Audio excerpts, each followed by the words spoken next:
What are the implications of PTC's acquisition of Onshape on integrity?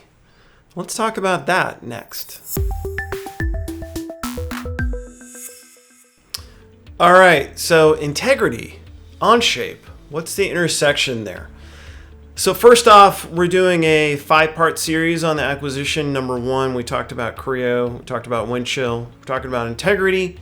We're going to talk about ThingWorx and then Vuforia. So this is the middle one of those.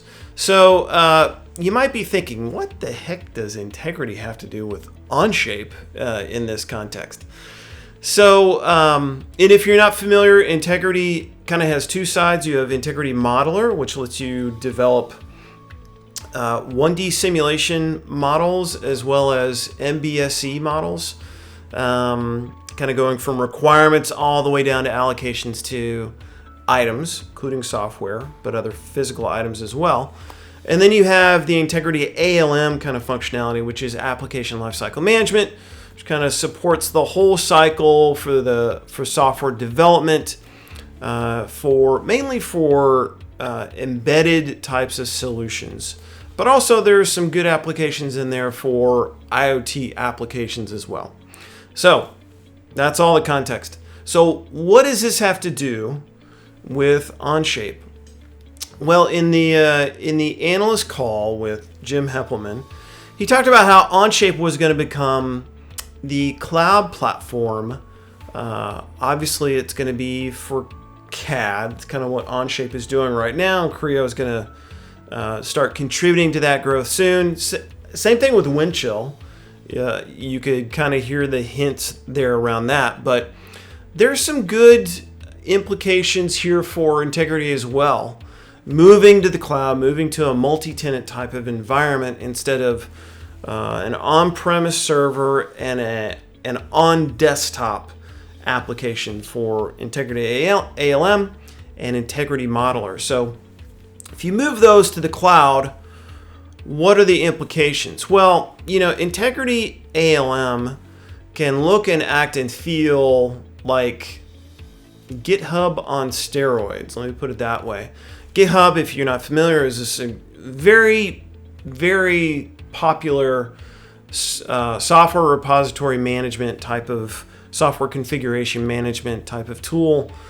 It's in the cloud. Lots of collaboration tools you can share. Has some really interesting implications, and I think Integrity ALM can kind of be that, except for the enterprise, right?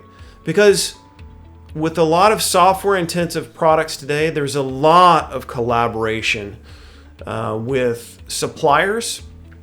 OEMs are outsourcing a lot of the development of entire systems to suppliers, a lot of very complex work.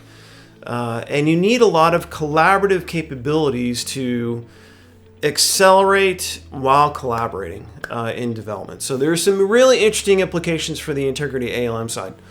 For the Integrity Modeler side, there's also some super interesting implications here. So number 1, you want to be able to let's talk about 1D simulation and kind of where it fits. There's multiple applications there. Number 1, you want to be able to run 1D simulations for systems, right? System simulation. Doing that in the cloud is interesting. You want to be able to do it coupled with test data, right? You want to feed a stream of sensory data from a physical test, to a 1D simulation. Let it maybe take in multiple streams, run in real time, so you have a feeling of how this physical digital twin type of interaction would work. And then the third scenario, which is super interesting, is you feed a 1D simulation a bunch of sensor data passed through a cloud platform, IoT platform, say maybe like ThingWorx, and you have that act as a digital twin that runs in the cloud. Okay, interesting. Today that kind of runs on the desktop. Or you wrap it up as an executable and you can embed it all sorts of different places. You can embed it on the edge, but they haven't talked a whole lot about how it runs the cloud with Integrity Modeler. So all those are very interesting applications. Now, if you move Integrity Modeler to the Onshape cloud, you make it multi-tenant, so multiple people can log in. You run it alongside ThingWorx, then suddenly the latency between the two is dramatically shortened. And you can actually get not only sensor data coming up through the IoT platform, but being fed into an Integrity 1D system simulation model, and you can get expanded insight and visibility into the operation of your product, right? And suddenly you can pull readings out of virtual sensors from that 1D system simulation. So I think there's a lot of very interesting potential there. Integrity Modeler kind of supports running at the edge today. This would give them expanded capabilities to run in the cloud, especially alongside something like ThingWorx. So there actually are a lot of implications here for the acquisition of Onshape by PTC for Integrity and for software development overall, especially for mechanical hardware, electrical hardware, electronic hardware, and then embedded software. So that's it.